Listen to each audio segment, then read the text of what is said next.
এবার আসেন, এই কথাটা কিন্তু কোটি টাকার চাইতেও দামি, বিশেষ করে সবার জন্য।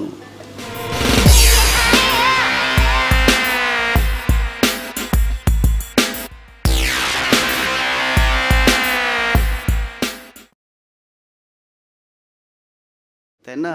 ক্ষণ দিতে হবে। 24 ঘন্টায় দিন ও রাত্রি, 12 ঘন্টা দিন, 12 ঘন্টা রাত। কলেমা লা ইলাহা ইল্লাল্লাহ 12, মুহাম্মদ রাসূলুল্লাহ 12। এখানেও 24। আপনার দেহের মধ্যে দম, বাহিরে যায় 12 আঙ্গুল, ভিতরে থাকে 12 আঙ্গুল। এখানেও 12 আর 12 24। 24-এর মিল। এই 24কে 3 দিয়ে গুণ দিলে হয় 3 24-এ 72। এই 72কে আবার 24 দিয়ে ভাগ দিলে হয় 3। 3-এর সাধন করতে হবে। লালন বলেছে, দিন থাকিতে 3-এর সাধন কেন করলে না, সময় গেলে সাধন হবে না। এখন 3টা কি? ডাইনে ইড়া, বামে পিঙ্গলা, মাঝখানে শ্বশুনমা। তুমি যদি পুত্র সন্তান নিতে চাও, তোমার কি ইড়া ডান ধারা দেখে যোগে ওখানে বীজ বপন করো। কন্যা নিবে, বামে যাও। বলে কিন্তু সমান যখন চলে নিবে না সন্তান, তখন হবে হিজড়া সন্তান। এখন মিলন পর্বে গিয়ে যদি বেশি কথা বলো, নিশ্চয় বোবা হবে সন্তান তোমারও। যদি কি গোপন অঙ্গের দিক দৃষ্টি করো, অন্ধ হওয়ার সম্ভাবনা 99%। এই যে দিনগুলান, এবার 24টা ঘন্টাকে 8টা প্রহরে ভাগ করা হয়েছে। 3 8 24। তাহলে 3 ঘন্টা হলো একটি প্রহর সময় সীমা। সন্ধ্যা 6টার থেকে 9টা প্রথম প্রহর। এই প্রহরের মধ্যে সন্তান জন্ম দিলে চোর, বদমাশ, লুচ্চা, গন্ডা ইত্যাদি হবে। দ্বিতীয় প্রহরে 9টার থেকে 12টা হাফেজকারী, মহাদ্দেশ ইত্যাদি হবে। এবার তৃতীয় প্রহর 12টার থেকে 3 অথবা আজান পর্যন্ত তুমি মিলনের জন্য যাও। সন্তান জন্ম দেওয়ার উদ্দেশ্যে, কামনা বাসনা মেটানোর জন্য নয়। গিয়ে 4টা নাম মুখে বলো। আমার নকশাবন্দিয়া বলেছে, তরিকার দরুদ অনেকে জানে না।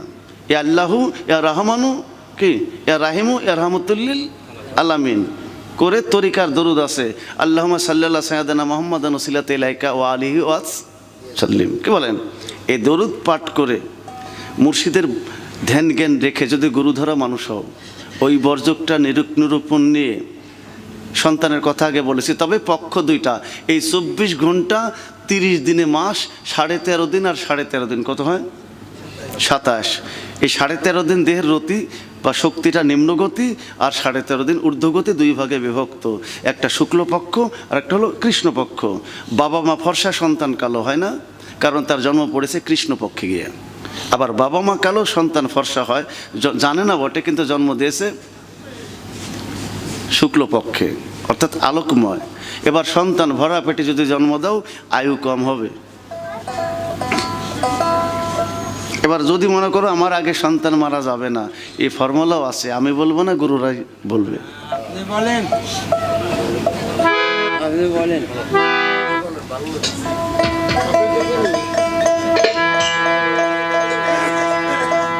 2টা চ্যানেল কর্তৃপক্ষ আসছে তো, এনাদেরকে আমার পছন্দ হয়, আবার মনে মনে ভয়ও হয়।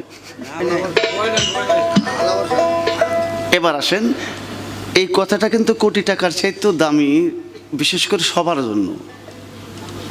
সন্তান জন্ম দিবেন কোন প্রহরে বললাম? প্রহর দেখাইছি কিন্তু 3য় প্রহরে। ওই 4টা নাম নেবেন, আর ওই তরিকার দরুদটা জানবেন, মুর্শিদের বর্জকটা নেবেন। সন্তান জন্ম দেওয়ার পরে দোহাই লাগে, স্বামী স্ত্রী উভয়জন কি আজান পর্যন্ত আর ঘুমাবেন না। পীর মাশায়েখেরা ভক্তদের একান্ত নিকটতম যারা, তাদেরকে বলা হয়। বিবেককে জিজ্ঞেস করেন, তাইলে আপনি বলতে পারবেন যে আমার আগে আমার সন্তান। আল্লাহ রাসূল পীর মুর্শিদকে সাক্ষী রেখে বলবেন, আপনার দ্বারা সম্ভব। যে বীজ বপন করলেন আপনি জানবেন না আপনার জমিতে কোন বীজ দিলেন? না জানবেন না? জানার দরকার বাবা।